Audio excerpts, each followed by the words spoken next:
Hi, and welcome to Two CPAs and The Mic, the podcast where we talk tax, finance, and all things related to business. Whether you're a business owner, working professional, or someone who wants to start a career in accounting, this is the podcast for you. Hosted by CCK Strategies partners Jeff Frable and Sara Mays, we dive into relevant business and tax matters with working professionals to make these topics less intimidating, relatable, and dare we say fun? Let's get down to business.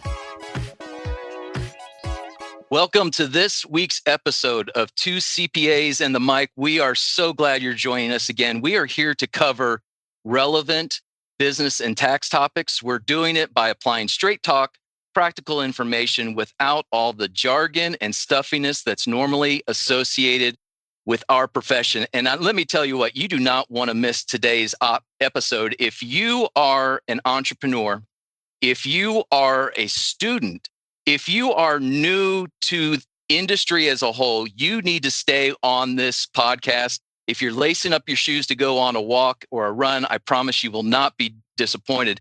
We are talking today about modern day etiquette considerations. So this goes for business owners, entrepreneurs, students that are entering the workplace, new professionals to the industries. And if you are a coach or mentor, you also want to listen to this because this might be stuff that you may be passing on to your mentee. So as we always have, I have my amazing co-host, Sara Mays. What's up, Mays? What's up, Frable? How are you doing? I am doing good. You know, I failed to introduce myself. You think our thousands of listeners know who I am, but I am Jeff Frable. Yes. I am a partner at CCK Strategies as well as Sara is. Yes. And we also have in the studio today, KP, Christy Porter. What's going on? Hello. I'm glad to be here. Just happy to be on the mic with you guys. Well, my understanding is you are taking off pretty much right after this to make a trek halfway across the country, see your girls, right? Yeah, we are. Twice this month already. That's right. And we're probably going to hit it again. Yep. I'm going to tell you, it's senior weekend. Yay! And great news, update on anyone who's been tracking with us on the podcast. Lacrosse is my favorite season, and both of my girls play in college. And my oldest just got released to play in senior day after nice. An ACL recovery. Nice. So good. They're both going to be on the field. We for senior day. Yeah. For senior day. So shout out to the Porter girls. That. That's awesome. Well, we also have one other thing to celebrate. Oh, I'm so excited, Jeff. You got to say it. You got to say it. If, like Christy said, if you're tracking with us, grandbaby number 2 in the hosting world came this last week. My first grandchild, Oliver Allen, was born on Friday. He was born, 2 days after tax season. So we'll never forget his birthday. Mom is doing great. Sara, I hate to tell you this, but Oliver's he's perfect. And Lincoln is perfect too, but I need to know, I told you there's no feeling like it. Do you concur? I concur. It's been a weird feeling. So I still hold this child going. It's surreal. It's like holding him going, is this really my grandson? Yeah. Mm-hmm. And, so he was 3 weeks early. He was just shy of 7 pounds. So he's like this little itty bitty, this little loaf of bread. And loaf of bread. What a sweet loaf of bread. And I get about 30 minutes with him. And sometimes he opens his eyes. And when, now I understand he can't see anything right now, but it's all a blur. But, when he opens his eyes and makes those noises, it is just the most amazing thing. So he's here. We are living the grandparent life, taking care of our daughter and our son-in-law for a little bit and having a great time. But like I said, he came at the perfect time, 2 days after tax season. This is our first recording since 4/15. Mays, how you doing? I am doing great. I'm doing great too. And I have a little something too. Next week, I get to bring home my family, my Aspen, right. Lincoln, and Wyatt all get to come home. They're moving back to Oklahoma. And so, I get to have my grandbaby here. Rub it in. It's great, you guys. It is the best. It's the best. So much to celebrate. Yes. And like I said, we got past the 4/15 deadline. we actually cleared the due date pretty early in the day. I mean, it was That's like how we about roll. 5, but that's how we roll. One of the things I love about our profession is, I mean, we're driven by deadlines, but that gives us the opportunity, I've always said, to experience New Year's Day about 3 or 4 times a year. Because when 4/16 comes, it's like, okay, we got a whole new lease on life. Let's do this even better. Let's go forward. And we've got a couple months before we have to worry about 9/15. So let's just knock some stuff out, right? That's where we go. Right. That's right. Yeah.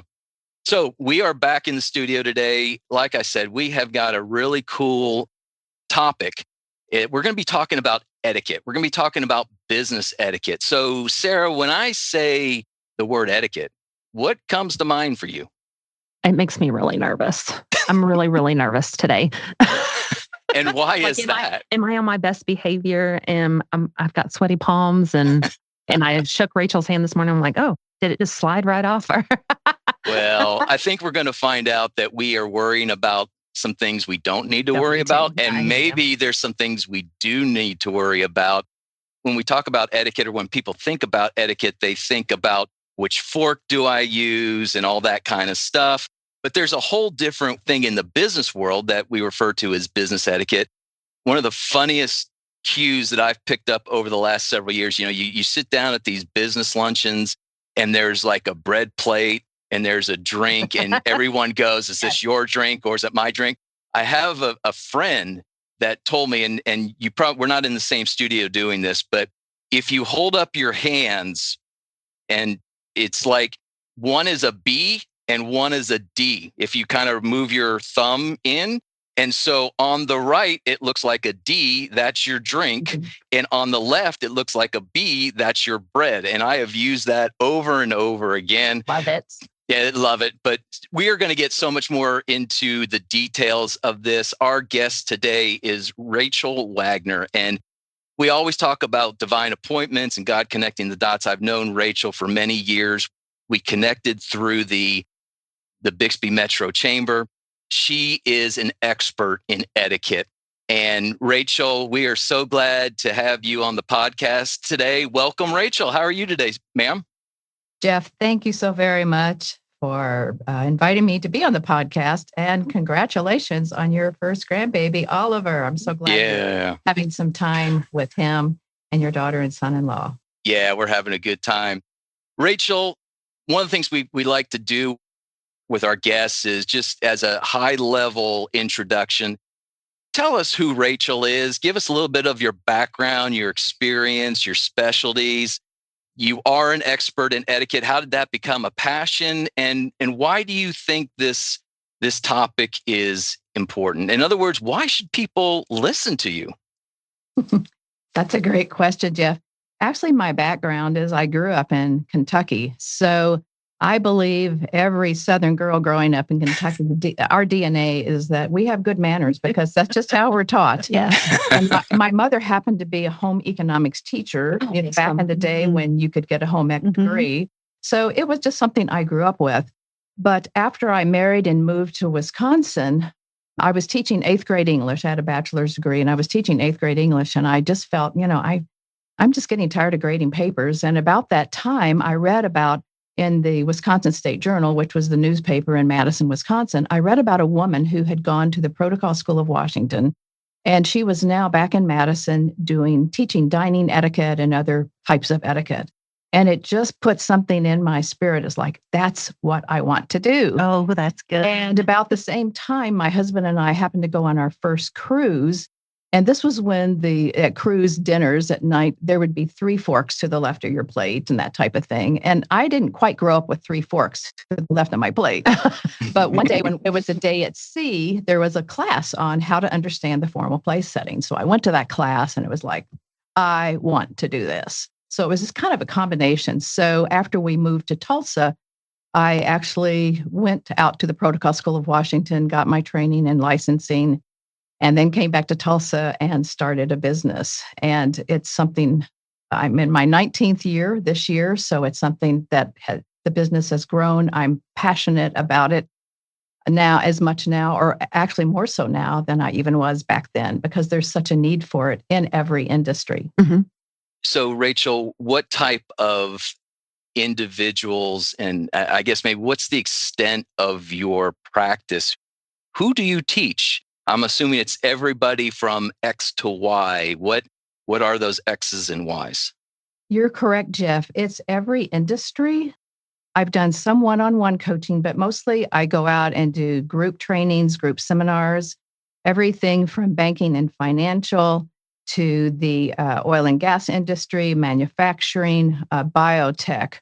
I've worked with the tribes. I've worked with just about every industry that you could imagine, and even colleges and universities. So it's all needed. It's all needed in every industry.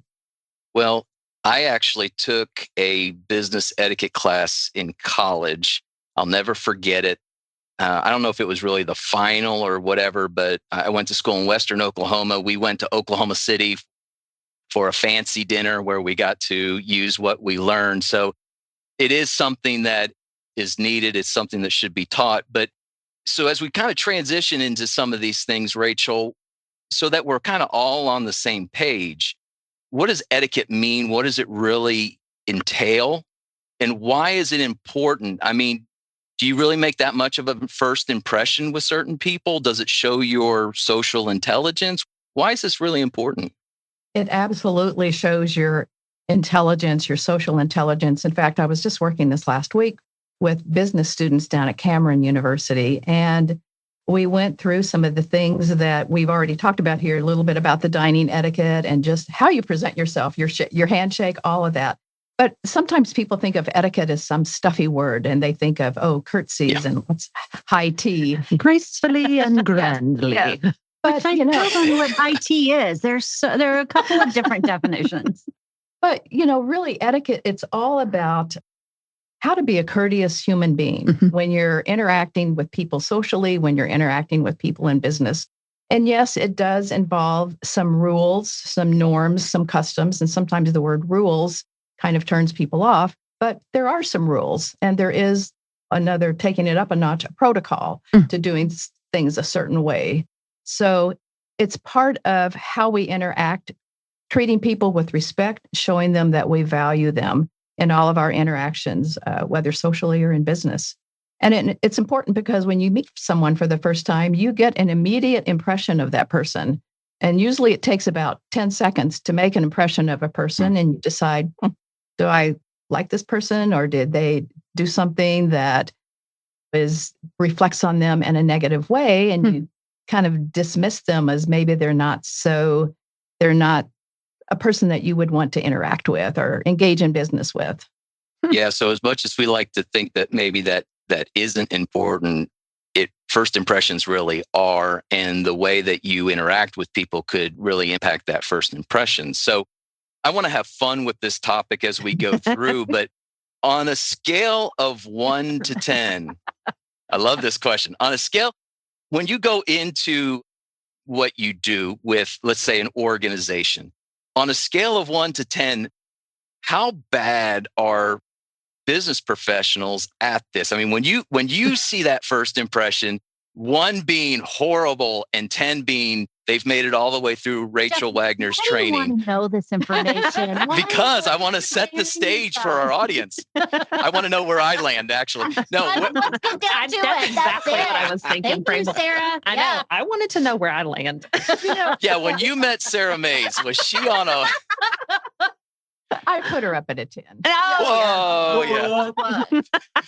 So where do most people that you train, where do they start on this range? Well, etiquette is not about perfection. It's about awareness. And I think if I would rank, I would say most people are between maybe a 6 and a 9. And I say that because most people don't know what they don't know. And that's why when they come to, if a company brings me in to do a specific training, I love it when people have takeaways that they feel like, and they'll say to me, gosh, I didn't know that. And it's maybe simple things. It could be that that they were giving a poor handshake, or they were putting the second hand over the hand when they were shaking a hand, which is not appropriate in business. And just different things like that. And people just don't know what they don't know. And I think that's why people aren't trying to be rude or disrespectful. They just don't know some business etiquette skills that they should know. And like you had a business etiquette class, and that's absolutely wonderful. A lot of colleges have etiquette dinners, and I've done many of those for a number of colleges. But people just don't learn it all. So that's why I have always appreciated when a company brings me in. And sometimes they'll even bring their whole executive team in, because even the president and the VPs and all of that C-suite group, they're in the training session because they realize there are things that they don't know as well. It's not just the young professionals coming out of college. So it's just really boils down to sometimes they don't know what they don't know. Yeah. I think that's so fair, Rachel. Such a fair assessment. No matter where you are in your profession, how many years you've been, if you haven't been taught, you don't know what you don't know. Right. Yeah. And I continue to learn too. As etiquette evolves, that's part of what I like to do. I want to continue learning because new things involve new types of etiquette as we move forward in the business world. Well, as I mentioned in the introduction, Rachel, we want to touch on etiquette for entrepreneurs, etiquette for students, etiquette for new professionals. But quite honestly, as I was prepping for this, I really thought this was going to be one of the more fun topics that we've covered. It's fun, but it's also very important. And so I think it's good to have fun with it. So as we kind of hit this overview, I want to hit you with a couple real quick questions. Like, what's something that people do that instantly makes you think less of them? I would say if they give a poor handshake. Oh, I'm with you on that. Is that when it's kind of like loose? Yeah, and kind of wimpy, like a wet fish. Noodling fish. Yeah. Yeah, that gives me a poor impression. And it's kind of interesting because think of it, if a dentist is always noticing people's teeth. Well, when I go anywhere, I don't try to notice people's etiquette, but it's just part of what I do. Sure. And so the other thing I notice that gives me a poor impression of people is their table manners at a business meal or lack of table manners. Someone who finishes the meal and they put their napkin on the top of the plate on the remaining food. And it's like, oh, no, we don't do that. Okay.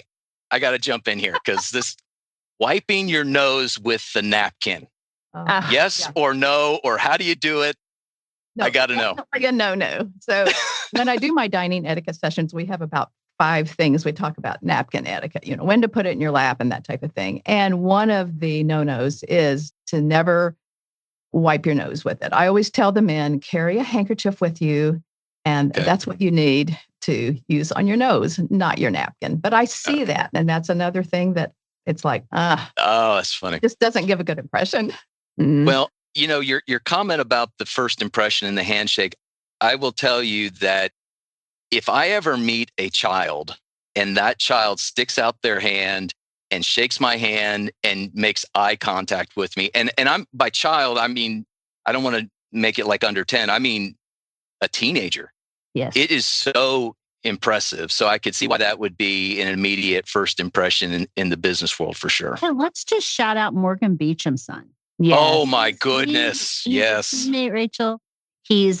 Morgan is a wonderful teammate, and she has raised some fine boys.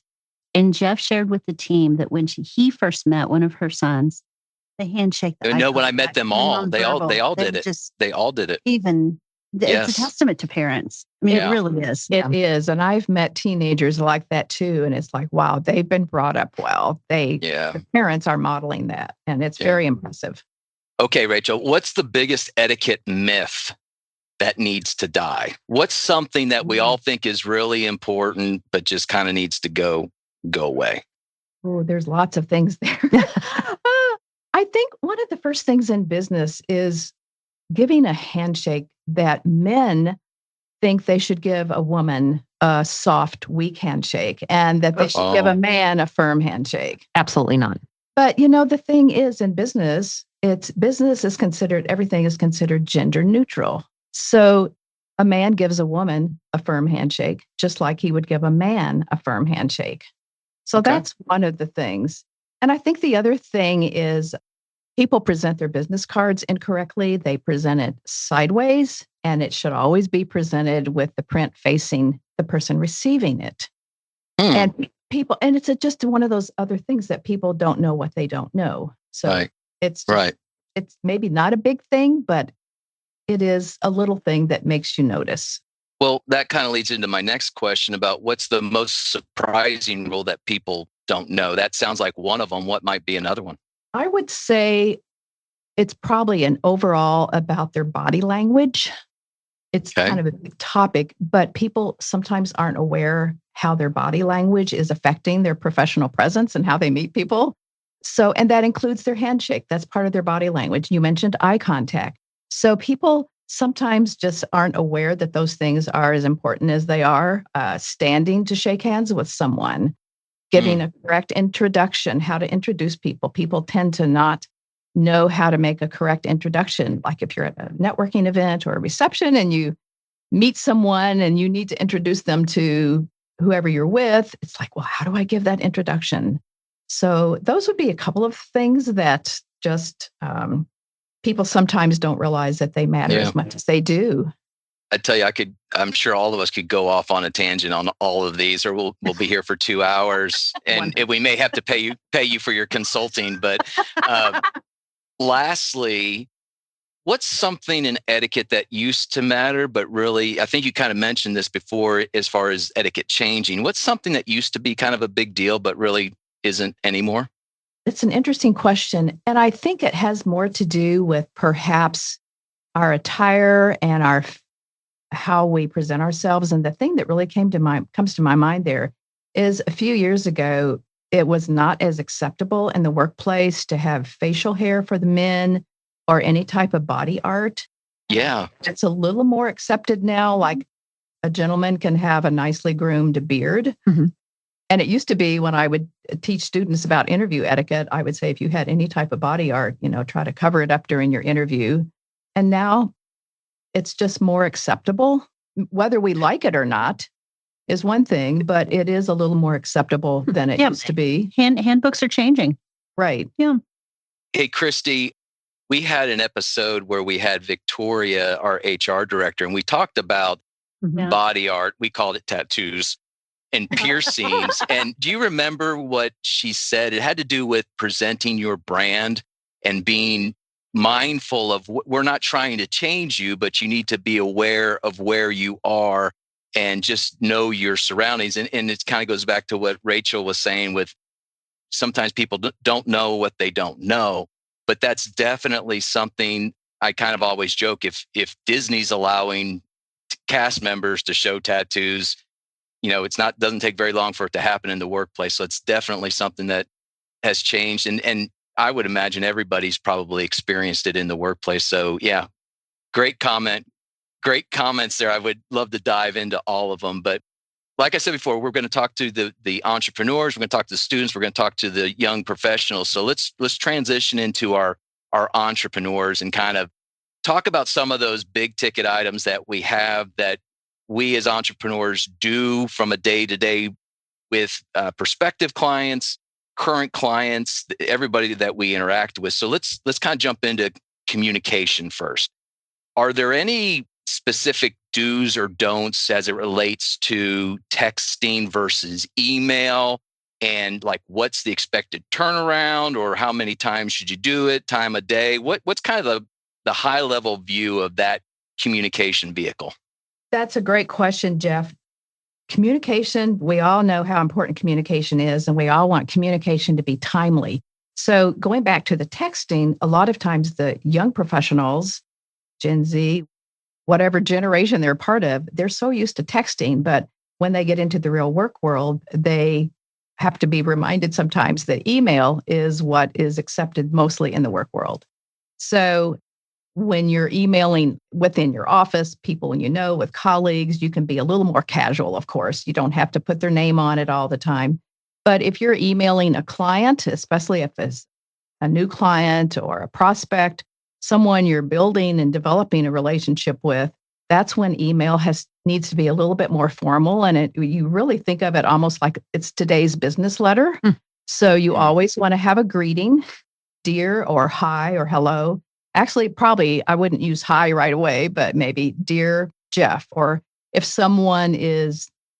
a young professional who is emailing someone who's maybe a generation above them, they don't know them well, it's very important to start out using titles and surnames. And sometimes people just go too quickly to a first name basis. I agree. And it's like, well, we're not peers. So let's start out a little more formally until the person signs their email by their first name. Then it's okay that you can transition, and then instead of dear Mr. Smith, dear Mr. whoever, then they can go to a first name basis. But email is important because it gives an impression of that person, and it also reflects on the brand and image of the company. So that's why emails need to be more formal, need to have a closing like sincerely, warmly, kind regards, best regards. And also in the email, make sure that sometimes people are reading email and they think, oh, gee, what am I supposed to do with this information? So I always remind people, if there's a call to action, make sure you put that in a separate paragraph so this person knows what to do with that email information. And then as far as timeliness, it's really best if you can respond to an email by the end of the day, if you can, and at least by the next morning. So sometimes you get it late in the day.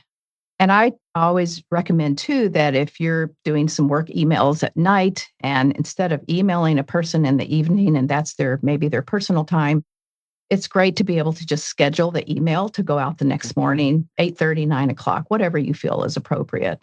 But communicating correctly with email really does give an impression of the person, and it reflects back on their company as well. Right. So I would imagine that the salutation, hey, like, hey, Sarah, hey, Rachel, is probably not the best way to. No, that's so true. Right. If you know each other in the office. Yes, absolutely. Inner office, communications, Slack, Teams, whatever you use, you can do yes. May go I ahead. jump in on this? Yeah, it's a question, and it flows with, and it's something that we didn't talk about before, but I want to ask all three of you. I will often, if someone invites me by introduction, hi, I'd like to get to know you. I'd like to hear more about you, but I'm going to give you something to go find my calendar when it's convenient for me. So I'm going to use that example. I'm sending someone an introduction. Hi, Sarah. I'm Christy Porter. I've read your bio. Would love to get to know you. I'd love to, if you have some time, here's a list of my availability. Do any of these dates work for you? That seems polite and fair. I'm asking you, inviting you in and seeing if you're interested in talking. How about if it's, hi, Sarah, I'm Christy. I've seen you on LinkedIn. You're awesome. Would you like to talk? Here's my calendar. Go find a space where I'm open and we can chat. How does that feel to you? The second one feels salesy. You'd be really surprised how many emails I get like that. Yeah. And I find myself a little, I don't want to say put off, but it feels like a lot of work. Inviting me, I'm supposed to make it convenient for you. Yeah. That doesn't feel polite. That doesn't feel like a great first impression. Am I outdated, Rachel?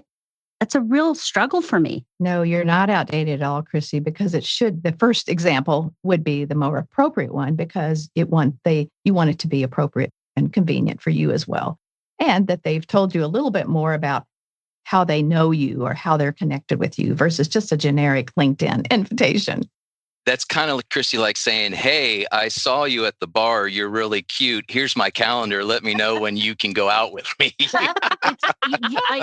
don't know how close to accept the bar you are to some of the emails I receive. And it's kind of, I'm not so sure. Not so sure I want to do business with that yet. First impression. Might have missed out on a great opportunity. Exactly. Rachel, when you talked about the response to email, and this is something that we're striving for internally as we continue to grow, sometimes that response is just not, hey, it's good morning. I got your email. Thank you very much. I will respond to it by X. Correct? I mean, you don't have to have all the answers within 24 hours. It's a matter of just acknowledgement, right? That's exactly right, Jeff, because otherwise you leave people hanging, and if you don't acknowledge that you got the email and you're working on getting the information, and I hope to have it to you by the end of the week, whatever is appropriate.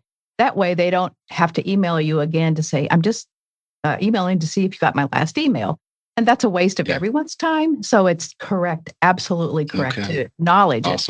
Even if they send you some type of attachment to acknowledge, I received the attachment. I mean, I've had that happen several times where I'm emailing again to see, did you get the letter of agreement? And it's like not getting any response. Did you get the handout materials? That type of thing. And then I'm emailing again and asking. So you're exactly right. I'm sorry, Clarence. All right. Let's talk about meetings. You know, we have virtual meetings, we have in-person meetings. What should we as business professionals, as entrepreneurs, when a prospective client comes to our office to meet, is there something that we should be doing that exemplifies that we are courteous and know what we're doing and not making a bad impression that first time, especially? Yeah, actually, there are many things, and your office is doing many of those things as I came in today. So, first of all, I think one of the first things is that when they go to the reception desk, that of course, they tell you why they're there, but then you acknowledge them, you offer them a beverage. And I like to use the word beverage versus drink, because that way you're not indicating an alcoholic drink. We have water, coffee, tea. Would you like any of those? And then they direct you to where you're going. And it's important to indicate where to sit. Now, sometimes they go into someone's office, there are 2 or 3 chairs. So indicate where to sit. And always indicate with an open palm versus with your finger, because it's just more polite to do that. Yeah. And it's nice if ahead of time, if you have sent them a bit of an agenda, just so that they know what the meeting is about, what are your topics, and whether this is one person or several people.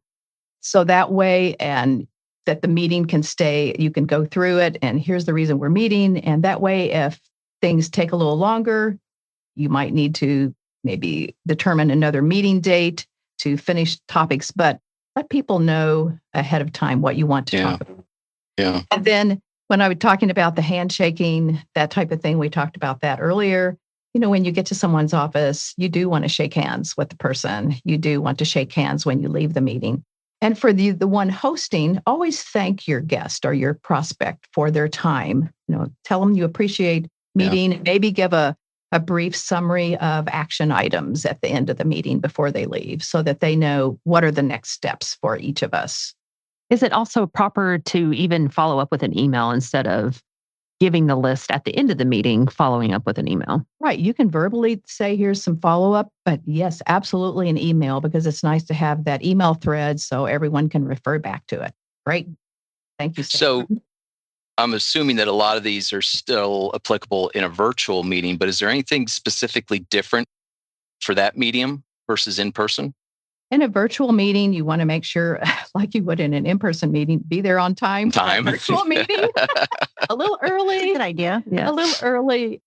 And the same in a virtual meeting, make sure that you've got your camera on, that you're visible, you're there, so that you can make that connection as personable as possible. And you would really go through some of the very same things, you know, your agenda items, and then you as the host would wrap it up, you know, with a brief summary of action items. And again, you can follow up, as Sarah said, with an email summary, that type of thing. But making sure that you're there on time, have your camera on. Blue is a great color to wear for a virtual meeting. It shows up well on screen. So just little things like that. And make sure that you're looking into the camera. Yeah, right. That's a biggie, looking into the camera versus looking at the screen, so that you're making that all important eye contact. Okay, so we're in these meetings. We all have phones. What do we do with those phones, especially in-person meeting? Do we bring them? Do we leave them out? What do we do? In-person meeting, I think all of us would say one of the biggies is people who, you get to the meeting, they put their phone on the table, and it makes it look like that's the most important thing in the room, that maybe a text or a phone call is more important than the people you're with.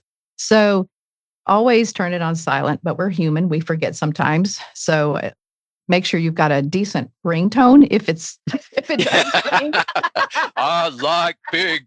That's funny. I usually have to tell that to the college students, That's good. But we're all human. We forget. But make sure your phone is stashed away in a briefcase, in a pocket, that type of thing, rather than having it on the table. Oh, this stuff's so good. Okay. It is. So good. Okay. Yeah. Rachel, this is a big one for me. I hate networking events. Anyone who knows me knows I do not like networking events, especially mix and mingle type things. But you do And- so good. Well, but you it do makes so me good. sick to my stomach. I know. Anyway. Same. When I take my wife to something, I always say, honey, if I don't introduce you, she goes, I know, you don't know their name. I'm great with faces. I'm horrible with names, especially 15 seconds into the conversation. What do you do if you know someone, but you don't know their name? How do you get that conversation going? No, well, you've got a great strategy there because that's great to do it. You have your wife introduce herself. Just going back to the mix and mingle events, first of all, you're not alone feeling that way. Most people have some anxiety about going to any type of mix or mingle event. There's anxiety, there's nervousness. They really would rather not be there, but they know they need to be there.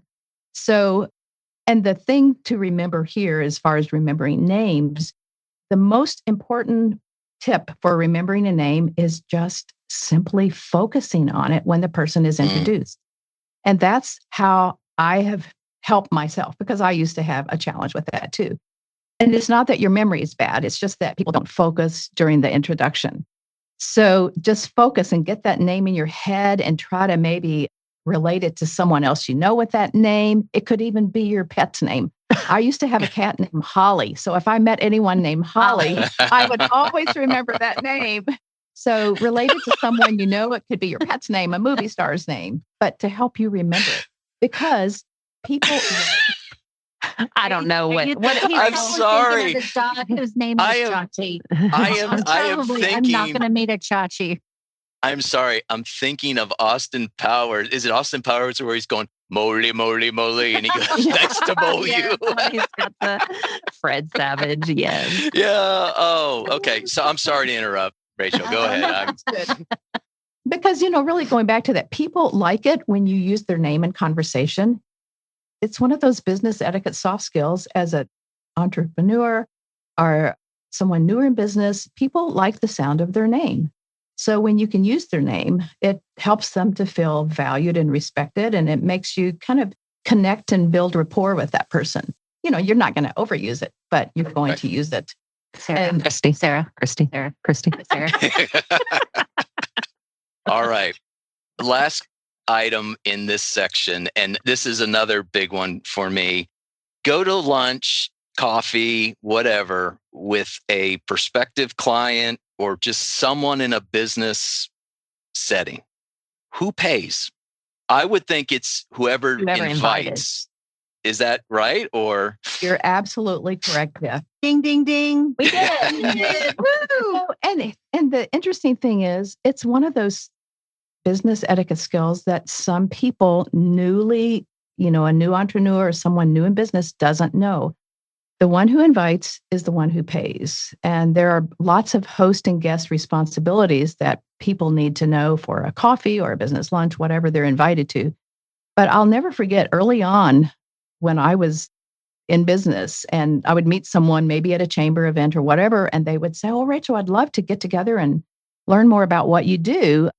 Would you like to go to coffee?" So we'd meet at Panera or wherever. And I would expect that, okay, they're going to pay. But when I would get there, they would have their coffee and maybe their pastry, and they would already be sitting at a table. And it was like, oh.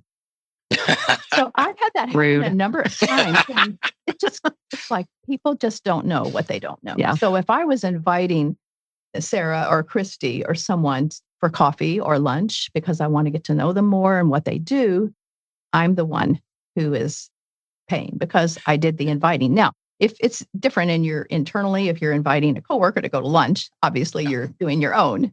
I would say, you bring up a really interesting situation because I feel like there are situations where you are really in that maybe in the friend zone area where you're just not sure. And so there are times when I show up and they will have it, and I'm kind of like, oh, okay, I get it. I'm good with that. Because that's what I thought. And then I think you progress to that point potentially where it's like, okay, we're a little bit more serious now. And if you're going to invite me, but I've had those situations before. And sometimes that eases my mind because I'm like, okay, but I guess the key here is if you are inviting, it's really up to you to set that tone. Is that right? That's correct. And there's even a little bit more involved with that too, because when you're inviting, you're considered the host, and host means male or female here. So when you're inviting, it's also your responsibility to choose the place to go. You don't ever want to ask the other person, where would you like to go? Because that makes them feel awkward. And part of good business etiquette is making people feel valued and respected and at ease. So if you're asking them where they want to go, they feel like, well, I don't know. Yeah. So you can give them a couple of options. You generally like to choose something that's close to the guest office versus your own, because it just makes it more convenient for them. But then you're the one who pays. You're the one who, if you're doing more than coffee, if you're having a salad and maybe a main course, that you're the one who knows that your napkin goes in your lap first. Your host responsibilities. It's you take a bite before your guest does. You're the one who brings the lunch meeting or the coffee meeting to a close, so you're the one who's in charge, kind of like a general. Okay. So you're putting your guest at ease, and that's helping to build rapport in the relationship because they're feeling comfortable and at ease with you because of your great skills. Yeah. I will tell you, the situation that impresses me the most, and I've never done this and probably need to do it more, but when you get invited by someone and you're sitting there and you're getting towards the end of that, it's kind of like, can I kiss my date before we leave type thing? Do I pay? Do they pay?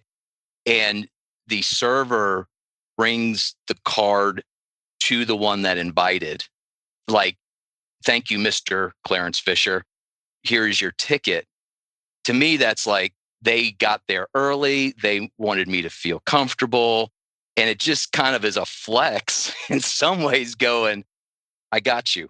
And here it is. So I've always admired when someone takes care of all that on the very front end. And obviously you can't do that. It's more difficult to do it with like coffee. But anytime you're sitting down and having lunch where the server brings that or dinner where the server brings that, I think that's always been very impressive to me. Is that something that you recommend always or in certain situations or what? I highly recommend that, Jeff, in any type of, if you've invited someone for lunch or dinner, to that you get there a little ahead of time and you let the maitre d' or the server know that you're the host. And it's interesting because a few years ago when my daughter was working in New York City, she worked in public relations with the media. So she's a female, but she often would invite people from the media for lunch to build relationships, and they were male. So when the server would bring the check, he would give it to the man because he was thinking, he was the one hosting. And my daughter called me, Mom, how do I handle this? And I said, well, you've got to get there early and let them know that you're the host and the bill should come to you.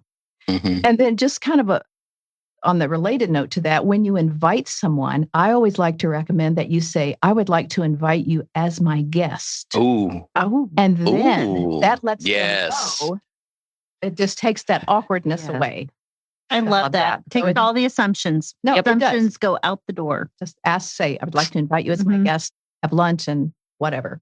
I'm going to tell all of our listeners right now, especially if you are a business owner, you need to not only listen to the rest of this podcast, but you need to share it with your teammates because I'm sending this up the chain to our teammates. I mean, it's such valuable information. And it's not to say you're doing it wrong. This is how you do it. It's just like, again, you don't know what you don't know. And the more you can make someone comfortable, what a great first impression. So, okay, Rachel, we're going to move to the etiquette for students. And I think some of this stuff we've kind of touched on significantly. In other words, the stuff that you've mentioned for entrepreneurs is the same way for students.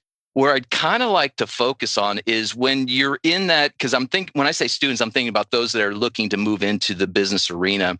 So they're graduating.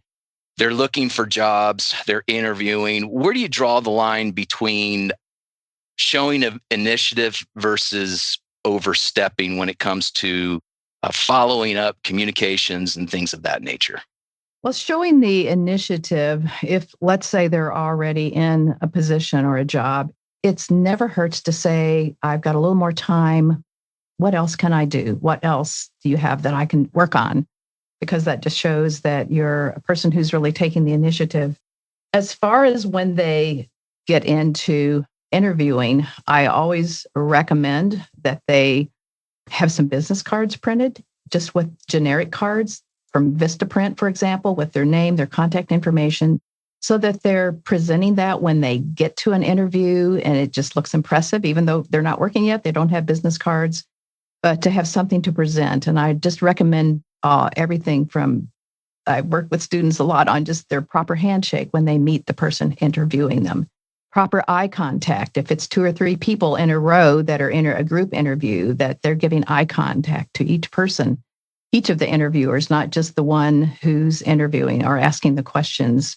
I recommend giving a handshake when they're finished with all the interviewers, that type of thing.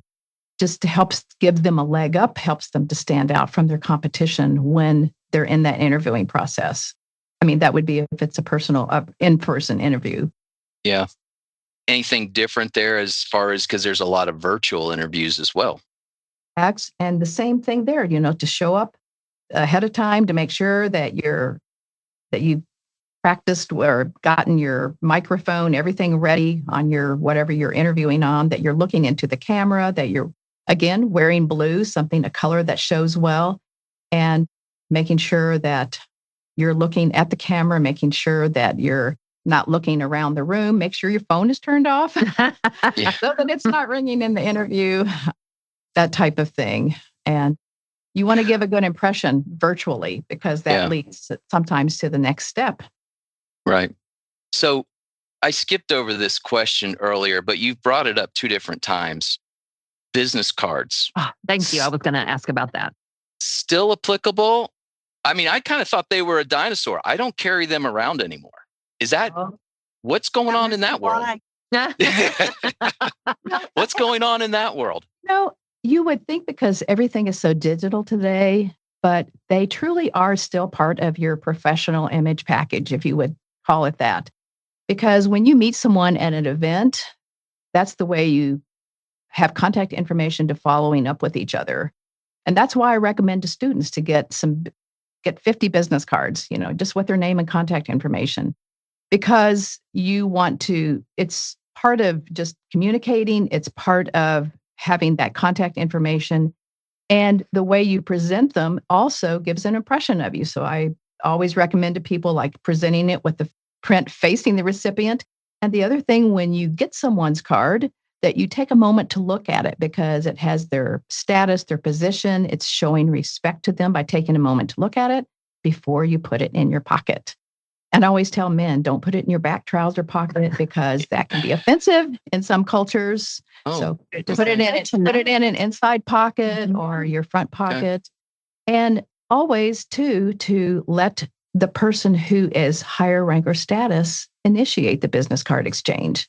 Because a lot of times new entrepreneurs, people that are new in business think, I've got 500 business cards.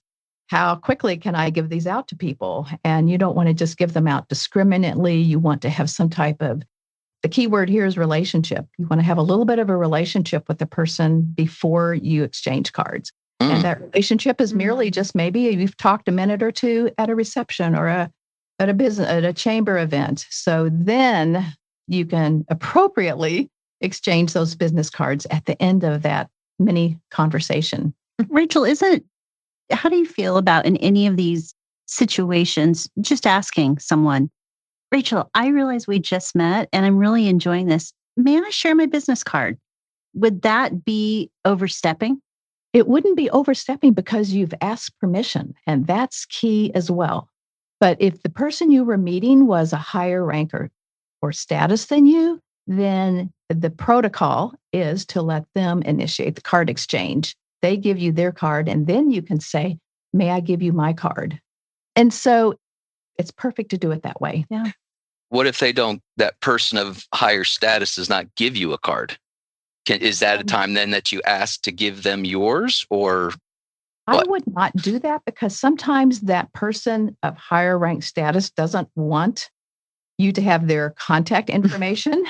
Okay. And it might not be, and they may look at it as if you're trying to give them your card, that you're trying to be a little too pushy. Yeah, I get it. Yeah. So is it maybe a timing thing? I meet someone, there is some sort of elevation there or difference in ranking. You go through a really good conversation. Could you at that point in time say, hey, I've really enjoyed, like going into Christy's thing, I've really enjoyed our conversation. May I give you my card? Is that kind of how that would roll? Yes, that's perfect. Okay. Because you always just want to do it at the end of the conversation, never at the beginning. Okay. Absolutely. Great advice. Like everything that we do, it just takes some professional judgment. Yeah. You grow and you follow some protocols in the beginning. It's okay to follow protocols, but as you get more experience, you get better at communicating and understanding what might be proper or not. Jeff, may I ask you a question when it comes to Ask me? students? Yeah, sure. The team, I want to jump in. Oh, yes. Go right ahead. We talk about a lot of Zoom interviews or online interviews. And I can give an example that several years ago, we were interviewing for a couple of positions and we had some really great qualified candidates. They were students and we had 5. We were down to our last 5 for the last position. And they were all equally qualified. And when it came down to how we had to eliminate was someone had a messy bed behind on their screen. So it gave me a glimpse into how they presented. Another came disheveled. They wore a t-shirt. They were not prepared for the conversation from a presentation. Right. And so, again, equally qualified. But when we had to eliminate, it came down to those soft skills. It came down to how they presented and how important I felt that they took the conversation over a screen. Mm-hmm. And it made me think, how will they show up when they're talking to my teammate? How will they show up if they're talking to a prospective client? How will they show up? And so these little things, it came down to one candidate was chosen over them. Is that relevant? Absolutely relevant. And you brought up a good point there. When people are having any type of Zoom meeting or especially an interview, it's not impressive if your ceiling fan is showing. So it is important what's behind you in the background.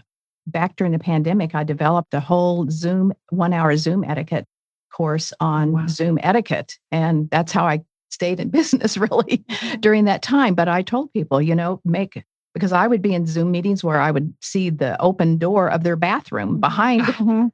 And it's like, oh, they just didn't think about things like that. And dressing professionally. Absolutely. Yeah. Dressing. So those are good things. The Zoom backgrounds. So in all transparency, I'm on Teams and everybody else is in the same studio. The background I have is one of these standard stock rooms. Is that kind of what you would go with versus a blur background, or what does all that show somebody? It can be, I wouldn't have known that you had that because it looks very real. So it's whatever is somewhat plain. It looks professional. It just doesn't look too cluttered. It can be blurred if you want, but it's whatever looks more professional. So you did a great job there. There's a story behind that. I'll share it later. But last item on the student part, Rachel, I would say, generally speaking, a student is communicating with someone from a different generation. Okay. We'll call them younger, older. It's kind of when you say, well, that's your perception. Well, my perception can be reality. Okay. And you have to deal with it. Right. What are some things that a younger person, a student may think, a different generation may think is normal, but immediately hurts them professionally? And I'm going to say right or wrong and all those caveats, but what is it that they may do that they need to know? Don't do it. That's a great question. First of all, sometimes in the older generations, and like you said, neither is right or wrong, but the older generations are generally more timely. They believe in being there on time, being there a few minutes early. A lot of times, and I've read this recently in various research, that a lot of the younger generation thinks nothing of getting there to work at 10, 15 minutes after the hour. That's just part of, they think that's normal. And after a while, they may, if you've got an 8 o'clock meeting with someone, you need to be there a little bit before 8 to be prepared for that and not just racing in. Another thing that I think sometimes the students think is that they have a little more control about whether they want to work remotely or not when they get that first job. And it's really not their decision that if a job is advertised as in-person 5 days, that there's generally not going to be any decision other than that for them not to negotiate, well, can I work 3 days from home? And because that can give a bad impression that I don't think this person is going to be committed if that's their attitude. So that's another thing I think that can affect them professionally. You've done an amazing job of transitioning from the students to the young professionals, because that's exactly where we wanted to go. And again, a lot of the stuff we've talked about up to this point is applicable to pretty much anybody in business. But I kind of wanted to touch a little bit on this, what I'll call dress code thing. When I started in the profession, I was not wearing a hat, but it was suit. And then that kind of transitioned to with the tie. And then that kind of transitioned to not having the suit, but having the tie. And now we're in all kinds of different business casual settings, depending on the office. What should a new professional take into consideration when coming into a new office, especially not only for the interview, but also for the working? What should they ask straight up? Should they just observe? And part of my question I wanted to ask before, if you're interviewing, like, for example, our office is business casual, and I would say at times loose business casual. Someone shows up in a tie and a suit, not that it gives a wrong impression, but it's different. And they may not know that till they get in here. But would you rather overdress or underdress if you don't know? If you don't know, I would recommend overdressing a little bit. And I would tell anyone interviewing, if you're going into a real creative office, it's going to be a little looser. But I always tell people interviewing, you want to impress, not to express. So think what's appropriate, whether that's a suit and a tie for an interview or a suit and an open collar dress shirt. That's fine. For women, a suit is fine. A nice conservative dress is fine. Pantsuit, skirt suit. But I always want them to look professional when they go to that interview. And then once they get hired, if they find out that it's a business casual dress code, and actually your company is, of all the companies that have dress codes, I think the research says 63% have a business casual dress code. Mm-hmm. Then that new employee can see what others are wearing and sense what's appropriate. And of course, the term business casual is very ambiguous, big gray area. Yes. So in that case, I just say, just emphasize the business part, not the casual part. And then you'll be okay. And most places have an employee handbook of some kind. So I would definitely go there right away to see, if once you get hired, to see what that is. That's kind of would be a clue as to what they need to do as well. Isn't that right? Yes, that's correct. But I'll never forget one time there was a big energy company in Oklahoma City. You would know the name. They had me down to do workplace etiquette, and they wanted me to especially spend time on the dress code. So ahead of time, they sent me their whole dress code manual. And it was the HR people just got tired of harping on it. So they had me come in to be the bad guy to tell people, don't come to work with looks like you just got out of the shower and your hair is wet, for the women. Don't come to work with dog hair on your pants. This was a fairly dress up type of environment. But it was just like, still, they needed someone from the outside to come in. Right. And those are probably my least favorite types of events to do, because I'm just having to work on something that people just weren't stepping up to as much. But yes, it's definitely great to have an attire, a dress code booklet available.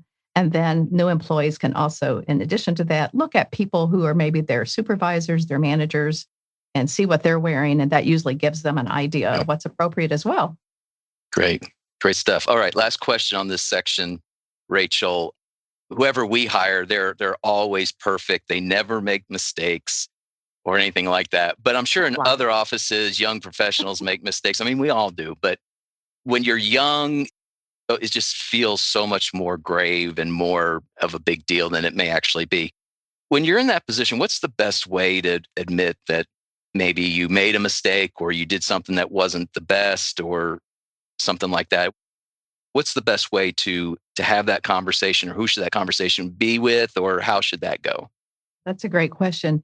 That can happen because a new employee wants to look like they have it all together. They want to feel that they're empowered enough to make the right decisions and come up with correct answers. But we've all made mistakes. And I think they fear sometimes that they shouldn't ask a question because it makes them look less, it just shows that they have a weakness. So I always recommend asking questions. Don't be afraid to ask questions. And I would go, never do that in an email or a text, but always do that in person. Sometimes people think because we have email that everything has to be communicated with the email, but there are many things just need to be communicated on the phone, but in this case, person to person, because you want to just be honest and say, I'm sorry, I should have asked more questions about how this procedure was. I apologize, and then move forward from there. And I think honesty is really the best policy, that the supervisor, the manager, whoever realizes this person really does want to do the right thing. But sometimes it's hard to come forward and admit that you made a mistake. Yeah. That's a simple solution, isn't it? Yeah. Yeah. You made it so easy to digest. Acknowledge it, apologize, And move on. and move on. Yeah. Right. Geez, so much good stuff. But we got to wrap this thing up somewhere. So, Rachel, as we wrap this up, if someone wants to improve their professional presence tomorrow or today, after they get off this podcast, what are the 3 things they should do? I'm going to guess number 1 of the 3 is handshake protocol. I'm guessing, but I could be wrong. Good. Good. That's exactly the first one I had. All right. What are the other 2? I would say secondly would be to polish their table manners, because when they're at business events, wow, you're giving an impression of, you're representing the brand and image of the company that you work for. So that's very important because people get an impression of you.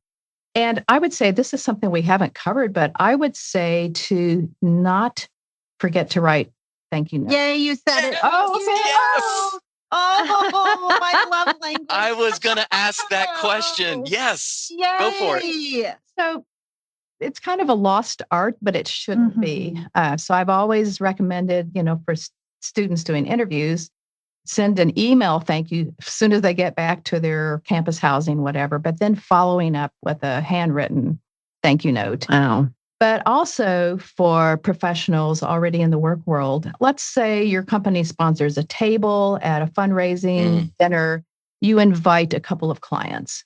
Wouldn't it make you feel good if you got a thank you note from that client, even though they may have thanked you at the end of the meal, but a couple of days later you get a thank you note acknowledging the fact that you invited them, they enjoyed it, that type of thing. So we want to make sure that we are sending thank you notes because it really is impressive and it makes the person stand out.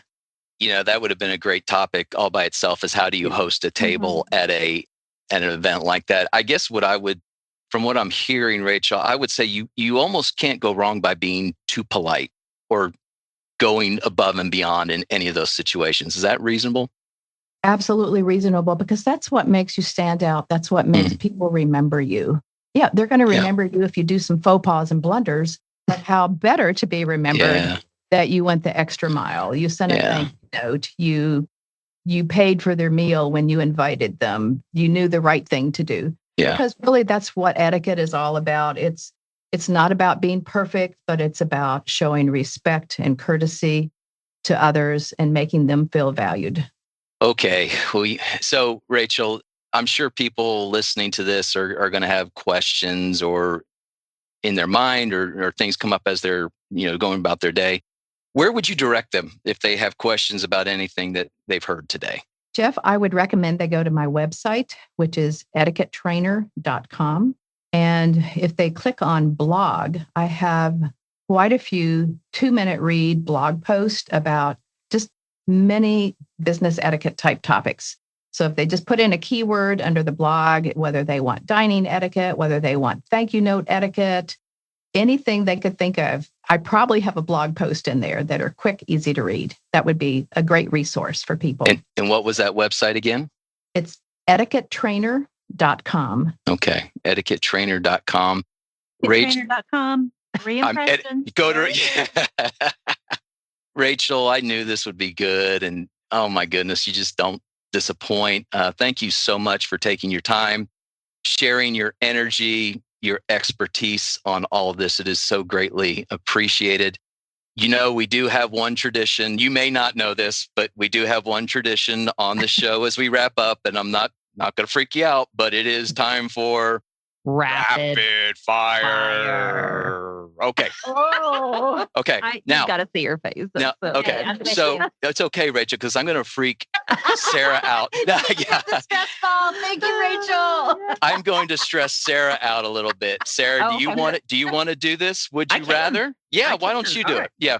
We usually do rapid fire questions about our guests, but we're going to do etiquette. Would you rather questions with you? Yes. All right. Okay. All right. Sounds good. All right, Rachel.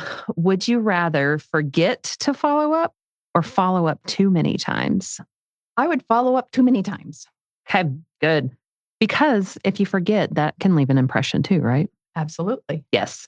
All right. Would you rather interrupt someone or let them go on way too long? I would rather interrupt, and there are ways to do that.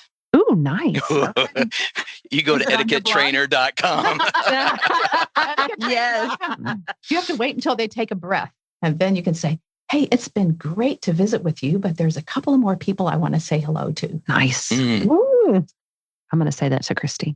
Okay. I'm just going to interrupt you. All right. I'm not going to wait for the breath. All right. Would you rather publicly correct someone or privately let them be very wrong in front of everyone? I would privately correct them. Okay. Privately. Okay. All right. And would you rather give a handshake that is too strong or one that's weirdly limp and lingers too long? Whew, That's not a fair question, is it? Neither of those gives a good impression. So you can make that your answer. If Okay, I'll make that my answer. Okay, yeah, neither one. Great. Yeah, fantastic. It's not an athletic contest. So I don't want it to be too strong. That's right. All right. Would you rather be the only one dressed casually in a formal room or be the only one overdressed in a casual room? I'd rather be overdressed in a casual room. Nice. Yeah. Yes. I love when the answers are immediate. Yes. Because that means, she's dialed in. She's got it. She knows it. That's awesome. Thanks for doing that, Sara. Rachel, again, thank you so very, very much. I think I speak for my teammates and co-hosts when I say that this is stuff we needed to hear and stuff that we will circulate through the office for everybody to hear because it's just so good and so applicable. So thank you again. If you are listening today or to this episode and you have any questions, comments, criticisms for Sara, tell me how great I am or have, thoughts for Christy, email us at where, Sara? Where should they email us? At podcast@cckcpa.com. Do that again. That was so great. Oh, kidding. That was really great. So good, right? I got my radio voice on. At podcast@cckcpa.com. We are in season 2. We say this all the time. We're trying to beef up our email game. So if you have anything you want to communicate with us, please use that address. If you have a thought on a guest or a topic, we want to hear from you as well. So please like, share, comment, all that kind of stuff on this episode. Do us a favor, share this with one friend. If everybody shares this with one friend, our listening audience would double, right? Yes, that's right. That is a good math. call to action. That is a good call to action, Jeff. And I think And their business etiquette would just improve greatly. And this is a great episode to do it. So please share us with your friends. As always, we want to thank CCK for the sponsorship and the opportunity to have fun and do so on this medium. To Christy, thank you for always protecting the brand and keeping us on the straight and narrow. To Robert Mays for the intro and outro music. To Clarence the Bomb Fisher with Tulsa Internet Marketing Services, thank you for all you do. Emily Johansson and Dasha Janko Ferguson, our admin teammates, thank you so much for getting us across the finish line every week. We hope you enjoyed today's episode, and we hope that you join us next time as these two CPAs get together to have a chat, and you get to find out who's on the mic. The information provided on this podcast is for general informational and educational purposes only and does not constitute accounting, tax, legal, or financial advice. While we strive to provide accurate and up-to-date information, laws and regulations change and individual circumstances vary. Always consult with a qualified CPA or professional advisor before making any financial or business decisions.